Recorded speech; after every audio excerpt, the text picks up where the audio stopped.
welcome to my meal prep for this week. I hope you don't mind. I'm just going to stand here and do this really quick. It was an easy meal prep, but I'm tired. I don't feel like setting the tripod up and sitting down, blah, blah, blah. It happens. So this week we're making for breakfast a baked blueberry and peach oatmeal. I did taste it. I forgot to tell you at the end. I left a little bit in the pan when I was scooping it out and tasting it. It's pretty good. The blueberry and the peaches work really well together. It's not super sweet, but it's sweet enough. I think if you add a little bit of syrup to it, take it over the top.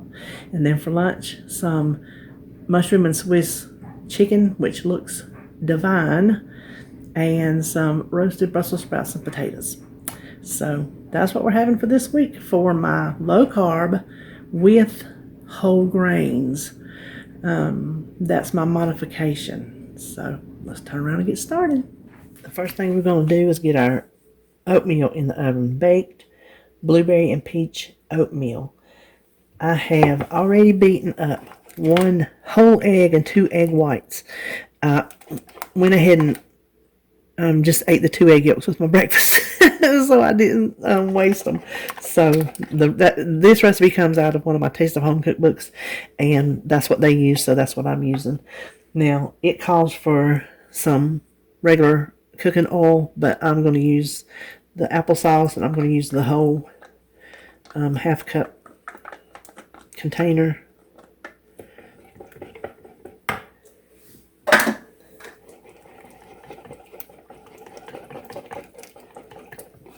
Then 1 1/4 cups of milk of whatever kind you want to use. I just decided to go ahead and use some unsweetened plain almond milk. You could use vanilla, that would probably be good. I imagine it has vanilla in it, but I don't think that would be too much. So speaking of vanilla, 1 teaspoon.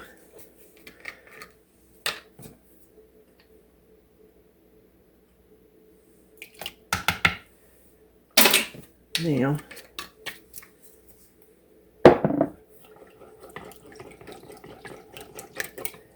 let's just set this aside a minute. Let's find somewhere. I'll tell you what, we'll just trade places. So the dry ingredients, I've already measured them in the bowl. We have 3 cups of old-fashioned oatmeal, half a cup of brown sugar, and I opted just to go for the real thing. You can use sugar substitute if you want to. Half a teaspoon of salt, 2 teaspoons of baking powder, and I added the cinnamon just because I thought it sounded good. So I'm going to mix this up. Okay, I think we got that stirred enough. Now we just want to add in our wet ingredients.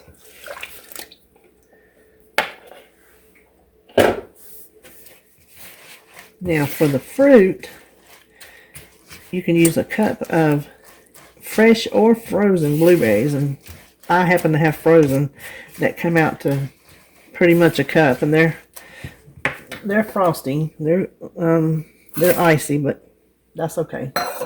I've used them like that before. So a cup of blueberries, and then a can of peaches. I got the sliced peaches in the juice, and I've already drained them, and they need to be chopped, but I'm taking the easy way out and using my little chopper.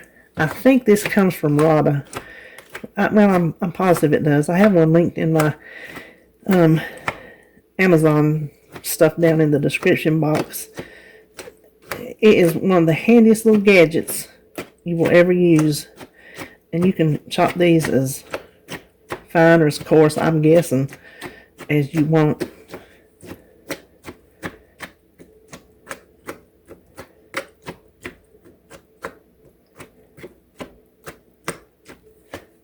Okay, and we're just going to add those. Now I'm going to save that just a minute. Our oatmeal's already kind of turning purple. I think this is going to be good. Now I have sprayed 9 by 13 baking dish. The oven's preheated at 350. And this is going to go uncovered for a half hour, 40, 35 minutes, something like that. Let me see if I can get that spread out a little bit better. But we're almost forgetting. Walnuts goes on top. Three quarters. A third cup of walnuts chopped. I'm just using the same dish. I'm not even going to clean it. This is another thing that I like to use this for, is chopping nuts. I would use my mortar and pestle if I want them ground, but I don't. I just want them chopped. I use this a lot for my cabbage. When I make slaw, I like it to be smaller. I don't like big strings. And this just chops down in that cabbage really good.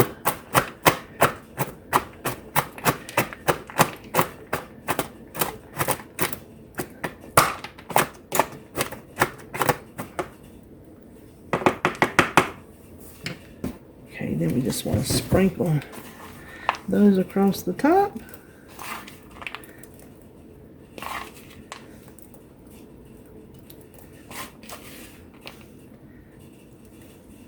And into the 350-degree oven. And when we come back, we will start on our lunch. To get started on our mushroom and Swiss chicken, we need to saute our mushrooms. This is one 8-ounce pack, and there was one mushroom that was really bad off, so it didn't make the cut. So slice them. Y'all know I don't normally like the stems, but I'm trying to get better with that. If I cut the end off, I can usually do it pretty good.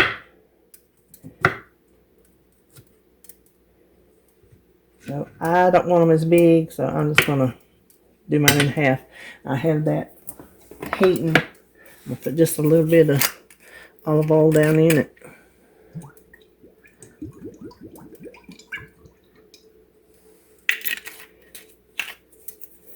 And I will just add my mushrooms as I get them chopped. I'm going to season them a little bit with some house seasoning, and I'll just be back when they get done. No sense to watch all that. Now you can see these mushrooms are gorgeous and brown. So I just took them out of the pan, set them aside, put the heat back up a little bit. I'm going to add a little bit more olive oil because we're just going to do our chicken right here in the same pan. Use as much or as little olive oil as you want. It's good for you, so don't sweat it if that's what you want to do. I have already hit both sides with my house seasoning.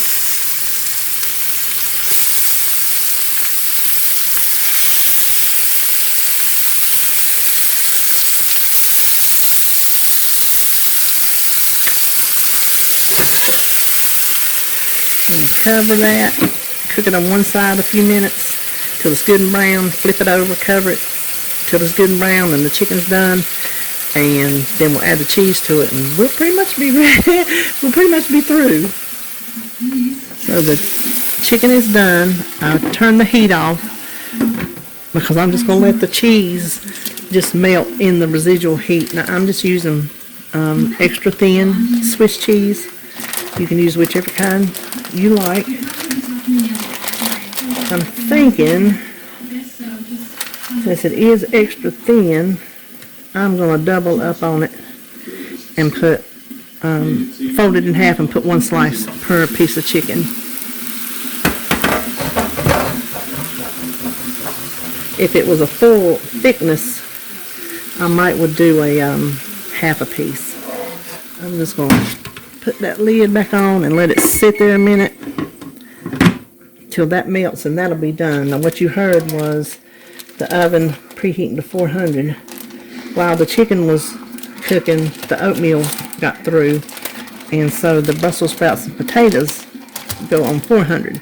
So all I had to do was just bump it up a little bit, and it didn't take long at all to get up to 400. Oops, I forgot to turn my TV down. Hold on. Okay, I'm going to go at this just a little differently. I'm going to go ahead and serve up my chicken, and then we'll get started on the vegetables.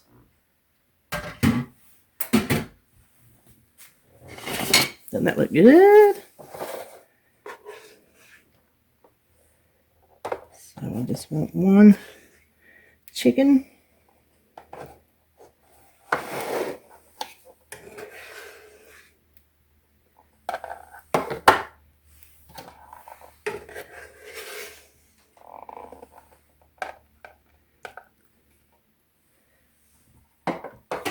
That cheese smells insane. Now, I just want to, where is my mushrooms? Then we just divide these out between the chicken. Now, I'll give you one guess what I had on TV. If you've ever watched my meal prep before, you know that I have a ritual. And you know exactly what it is. So, comment below. Let me know if you know. Oops, I lost one.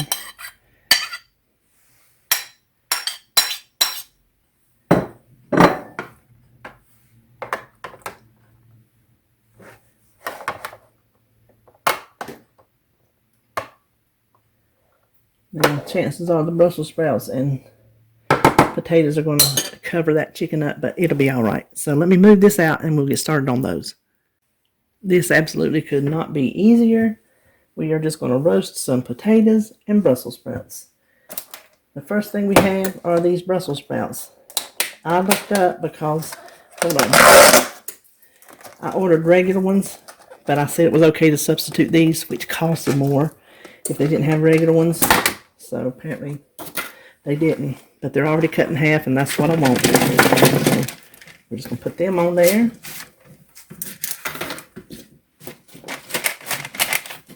And then I like to use the multicolored potatoes because I think it's pretty, but just any small potato. Well, you could use a big potato if you wanted to.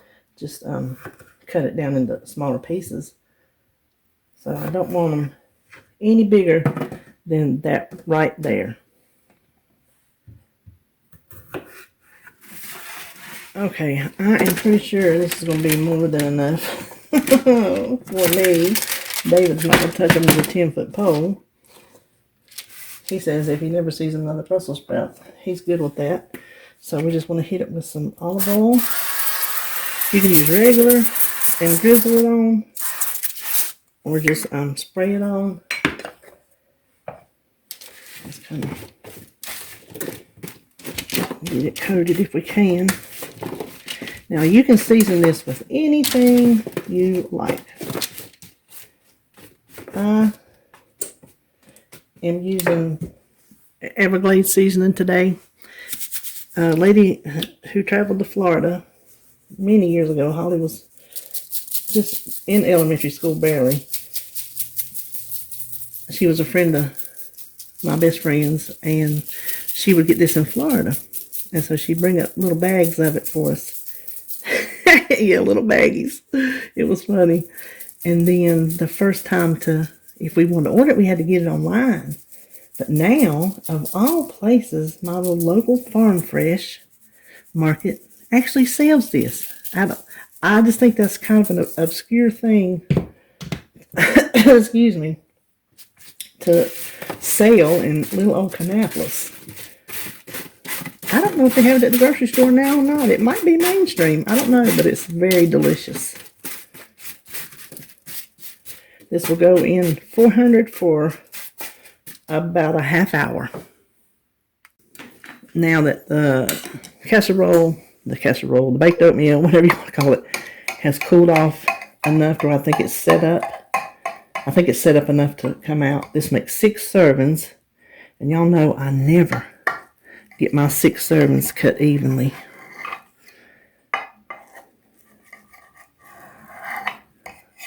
And as per usual. So let's see. It's a nice big serving.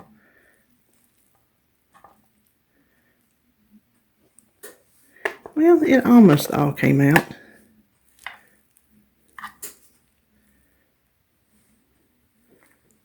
So that makes a nice big serving. It smells really, really good. So I will go ahead and plate all these up. The vegetables took a half hour, like I said. You can see the potatoes. Trust me, they're done. This is not very sharp, but they are done. And the Brussels sprouts are done. So, of course, you cook them to your desired tenderness. So, we're just going to separate. Now, I said this might be too much, but honestly, it might not be. Here is our finished product, our baked blueberry and peach oatmeal. I'm not sure what the green points are with the addition of the eggs because I'm on iTrack Bites and I don't know which program to check. Purple is 2 points and blue is 6 points. And then for our lunch, we have the mushroom and Swiss chicken and the roasted Brussels sprouts and potatoes. So on purple, this is 0 except for the cheese. And it'll just depend on what kind of cheese and how much you use as to how much your points will be. The potatoes are 0. Brussels sprouts are 0. I don't count the oil. Chicken is 0. Mushrooms are 0. So for blue, you would count your potatoes and cheese, and green you would count your potatoes, cheese, and chicken. So there you have it. That is our meal prep for this week, and I will see you on my next video.